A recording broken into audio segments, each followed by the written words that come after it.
অভ্যুত্থানে যাদের উস্কানিতে ওই হামলার ঘটনা করেছে তারাই আজকে আবার লাল সন্ত্রাস হুমকি দিচ্ছে। আমরা আজকে সভাপতি বলতে যাচ্ছি, তারা যেভাবে স্পষ্ট প্রকাশ্যে সন্ত্রাস ঘটনা দিচ্ছে, এটা বাংলাদেশের সার্বভৌমত্বের প্রতি একটি আঘাত। এটি প্রকাশ্যে জঙ্গিবাদের প্রদর্শনী। আমরা ঢাবি শিক্ষার্থীরা বলতে যাচ্ছি, অতি দ্রুত যারা বাংলাদেশে সন্ত্রাস কায়েম করতে চায় তাদেরকে আইনের আওতায় নিয়ে আসতে হবে। একই সাথে যারা ঘটনাকে ভিন্ন খাতে প্রবাহিত করে ফায়দা লুটতে চায় তাদেরকেও আমরা কোনো সুযোগ দিব না। সংগ্রামী সাথী ও বন্ধুগণ, আপনারা জানেন কিছুদিন পূর্বে যখন নতুন প্রশাসন আসে তারা এসে উদ্যানের গেট বন্ধ করে দিয়েছে। কিন্তু উদ্যানের গেট বন্ধ করে দেওয়ার পরে দেখতে পাচ্ছি একটা গোষ্ঠী তাদের চুলকানি বেড়ে গিয়েছে।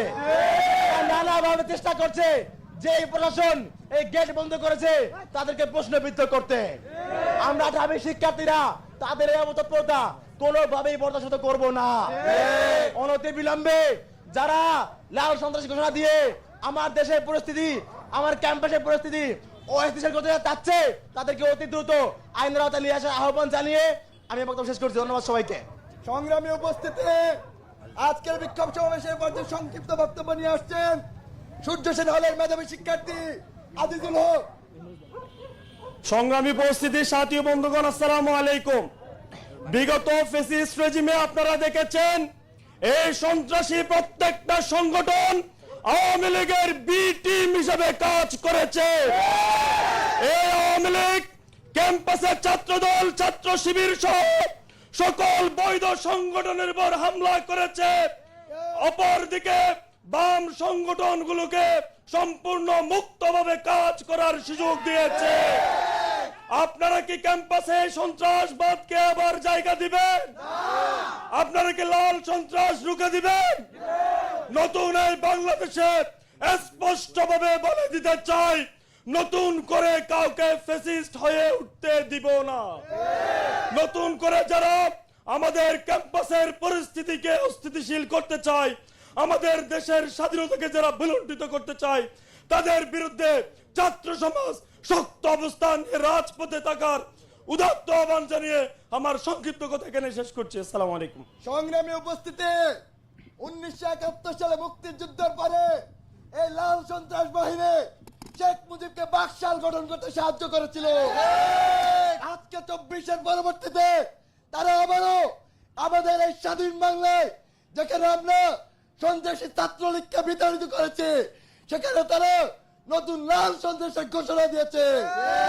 আমরা ঢাকা বিশ্ববিদ্যালয়ের শিক্ষার্থীরা এই ধরনের লাল সন্ত্রাসকে প্রতিহত করে দিব। সংগ্রামী উপস্থিতি, আজকের এই সমাবেশের পর্যায়ে বক্তব্য নিয়ে আসছেন ঢাকা বিশ্ববিদ্যালয়ের মেধাবী শিক্ষার্থী মাহিন সরকার। সংগ্রামী ভাই এবং বন্ধুগণ, আমরা যখন এই ক্যাম্পাসে এসেছি, ক্যাম্পাসে আসার পর থেকে আমরা দেখতে পেয়েছি ছাত্রলীগ, সন্ত্রাসী ছাত্রলীগ একমাত্র এই যে বাম সংগঠনগুলো আছে এদের মধ্যে যারা তাদের ন্যারেটিভ প্রচার করে সেই সকল সংগঠনকে তারা ক্যাম্পাসে সুযোগ দিয়েছে। এখন পর্যন্ত আমরা দেখতে পাচ্ছি যে মুক্তিযুদ্ধ এবং অন্যান্য বিষয় নিয়ে যে আওয়ামী লীগের স্ট্যান্ড, তাদের যে ন্যারেটিভ, সেটি এখনো এরা প্রচার করে যাচ্ছে। স্পষ্টতই এইখানে আমরা যারা 24-এর গণ অভ্যুত্থানের স্পিরিটকে ধারণ করি তাদের সাথে আদর্শিক সংঘাত রয়েছে। সংগ্রামী ভাই এবং বন্ধুগণ, আপনারা জানেন কিছুদিন আগে আমাদের ঢাকা বিশ্ববিদ্যালয়ের শিক্ষার্থীদের দাবির প্রেক্ষিতে আমাদের ক্যাম্পাসকে নিরাপদ করার জন্য এইখানে উদ্যানের গেটগুলো রেস্ট্রিক্টেড করে দেওয়া হয়। তারপর কিন্তু তাদের নেতৃত্বে মব ক্রিয়েট করা হয় এবং তারই ধারাবাহিকতায় আপনারা দেখেছেন একদিন আগে আমাদের প্রক্টর স্যারের সাথে কি পরিমাণ বেয়াদবি তারা করেছে। আমরা বলতে চাই, ক্যাম্পাসে যৌক্তিক দাবি দেওয়া হতে পারে, ক্যাম্পাসে যৌক্তিকভাবে প্রতিবাদ হতে পারে, কিন্তু শিক্ষকদের সাথে বেয়াদবি বরদাস্ত করা হবে না। আজকে আপনারা দেখতে পেয়েছেন তাদের ঔদ্ধত্য, কোথায় গিয়ে পৌঁছেছে। আজকে তারা কিন্তু লাল সন্ত্রাসের ঘোষণা দিয়েছে প্রকাশ্যে। সংগ্রামী ভাই এবং বন্ধুগণ, মুক্তিযুদ্ধের পরবর্তী এবং পূর্ববর্তী সময়ের ইতিহাস বিশ্লেষণ করলে দেখা যায় বাংলাদেশে যতগুলো বিচার বহির্ভূত হত্যাকাণ্ড হয়েছে সেগুলোর প্রায় প্রত্যেকটির সাথে এই লাল সন্ত্রাস বাহিনী জড়িত। সংগ্রামী ভাই এবং বন্ধুগণ, 92 সালের ডাকসু বন্ধ হওয়ার ইতিহাস আপনাদের জানতে হবে, সেখানেও এই লাল সন্ত্রাস বাহিনীর অবদান আছে। তারা গণতন্ত্র বিরোধী, তারা মানবতা বিরোধী। সংগ্রামী ভাই এবং বন্ধুগণ, এই শক্তিকে অতি দ্রুত সময়ের মধ্যে ঢাকা বিশ্ববিদ্যালয় থেকে নিশ্চিহ্ন করে দিতে হবে। সংগ্রামী ভাই এবং বন্ধুগণ, আমি আমার পক্ষ থেকে এবং ঢাকা বিশ্ববিদ্যালয়ের শিক্ষার্থীদের পক্ষ থেকে এই লাল সন্ত্রাস ঘোষণাকারীকে 24 ঘন্টার মধ্যে আইনের আওতায় আনার দাবি জানিয়ে আমি আমার বক্তব্য শেষ করছি। ইনকিলাব জিন্দাবাদ। সংগ্রামী উপস্থিতি, আপনারা জানেন লাল সন্ত্রাসের ইতিহাস এবারই প্রথম নয়, তারা যুগ যুগ ধরে লাল সন্ত্রাস কায়েম করে যাচ্ছে। এই মেঘমল্লারের উত্তর সরে, এই মেঘমল্লারের পূর্ব সরে বাপ্পাদিত্য বসু প্রকাশ্য দিবালোকে সাধারণ শিক্ষার্থীদেরকে, সাধারণ মানুষকে, ভিন্ন ধর্ম, ভিন্ন রাজনৈতিক মতাদর্শের মানুষকে প্রকাশ্য দিবালোকে কুপিয়ে খুঁচিয়ে হত্যা করে উল্লাস করেছে। তারা সেই রক্তের রাজনীতি আবারও ঢাকা বিশ্ববিদ্যালয় প্রতিষ্ঠা করতে চায়। তারা জানে গণতন্ত্র যদি প্রতিষ্ঠিত হয়, যদি ডাকসু নির্বাচন প্রতিষ্ঠিত হয়, তারা 2টা ভোটও পাবে না। তাই তারা গণতন্ত্রের পথে না হেঁটে সহিংসতার পথকে বেছে নিতে চাচ্ছে। আজকের এই শিক্ষার্থীদের জনসমুদ্র থেকে হুঁশিয়ারি করে বলে দিতে যাচ্ছে, আর যদি কোন ধরনের সন্ত্রাস কায়েমের চেষ্টা ঢাকা বিশ্ববিদ্যালয়ে শুরু করার পায়তারা কেউ করেন, তাদের ওই 20 দাঁত 20 পা 20 হাত ঘুরিয়ে দিতে হবে। ঘুরিয়ে দেওয়ার জন্য আপনারা প্রস্তুত আছেন কে? আপনারা প্রস্তুত আছেন কে?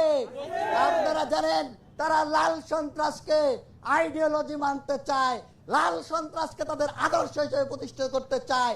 সেজন্য তারা সেন্ট্রাল লাইব্রেরির ওইখানে ওই লাল সন্ত্রাস সিরাজের তারা গ্রাফিতি অঙ্কন করেছে। আজকের মিছিল আমরা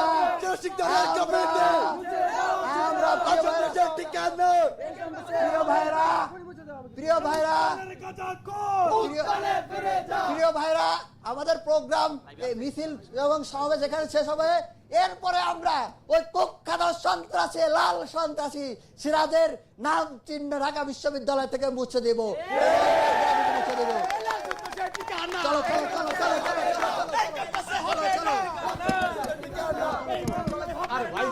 চলো চলো চলো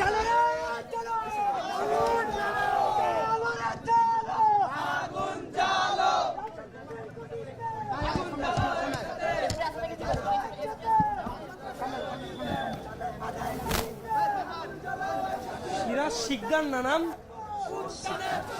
সিরাজ শিকদার ওই যে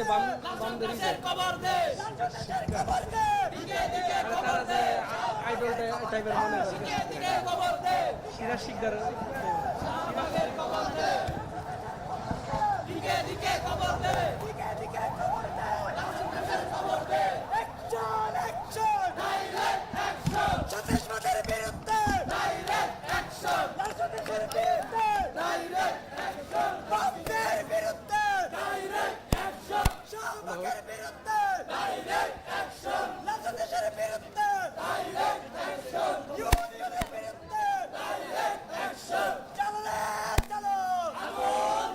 হ্যালো হ্যালো হ্যাঁ ওকে ঠিক আছে, ক্যামেরাম্যানটা বলে দিচ্ছে মিছিলে আছে, লাইভে আছে, বলছি ওরা নিচ্ছে ছবি নিচ্ছে। ওই মিছিল শেষ হয়ে গেছে, চলুক কিছু সময় চলুক। হ্যাঁ হ্যাঁ চলুক চলুক চলুক চলুক, আমি ক্যামেরাম্যানকে বলে দিচ্ছি চলুক।